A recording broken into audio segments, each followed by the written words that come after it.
Sebagai negara yang agraris, sejarah Indonesia sudah dipengaruhi dengan adanya perjuangan rakyat dalam mempertahankan hak atas tanah mereka.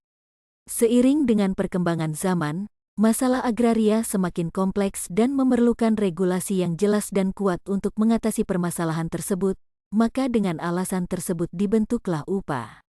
UUPA merupakan pelaksanaan dari Pasal 33 Ayat 3 UUD 1945 sebagaimana dalam Pasal 2 Ayat 1 UUPA yang menyatakan bahwa atas dasar ketentuan dalam Pasal 33 Ayat 3 dan hal-hal sebagai yang dimaksud dalam Pasal 1, bumi, air, dan ruang angkasa termasuk kekayaan alam yang terkandung di dalamnya pada tingkatan tertinggi dikuasai oleh negara sebagai organisasi kekuasaan seluruh rakyat.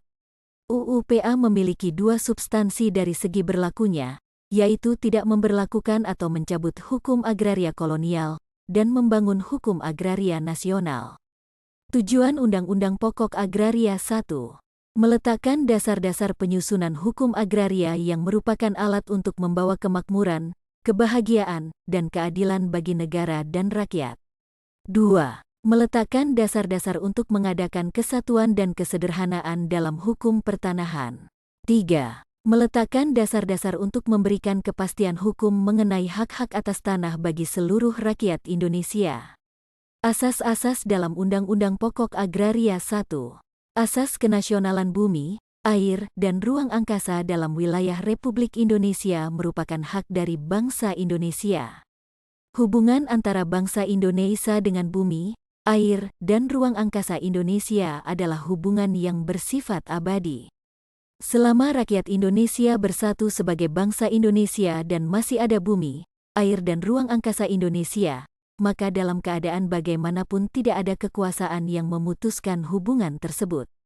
2. Asas pada tingkatan tertinggi bumi, air, ruang angkasa dan kekayaan alam yang terkandung di dalamnya dikuasai oleh negara. Untuk menjadikan negara sebagai organisasi kekuasaan pada tingkatan yang tertinggi. 3. Asas mengutamakan kepentingan nasional dan negara berdasarkan persatuan bangsa daripada kepentingan perseorangan dan golongan. 4. Asas semua hak atas tanah mempunyai fungsi sosial.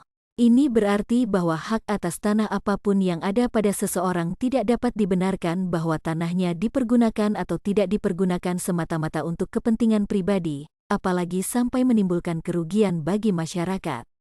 5. Asas hanya warga negara Indonesia yang bisa mempunyai hak milik atas tanah. Hak milik tidak bisa dimiliki oleh orang asing, dan pemindahan hak milik kepada orang asing dilarang dengan ancaman batal demi hukum. Orang asing hanya bisa mempunyai tanah dengan hak pakai yang luas dan jangka waktunya terbatas. 6. Asas persamaan bagi setiap warga negara Indonesia. Setiap warga negara memiliki kesempatan yang sama untuk memperoleh hak atas tanah serta untuk mendapat manfaat dan hasilnya baik bagi diri sendiri maupun keluarganya. 7. Asas tanah pertanian harus dikerjakan atau diusahakan secara aktif oleh pemiliknya sendiri dan mencegah cara-cara yang bersifat pemerasan. 8. Asas tata guna tanah atau penggunaan tanah secara berencana.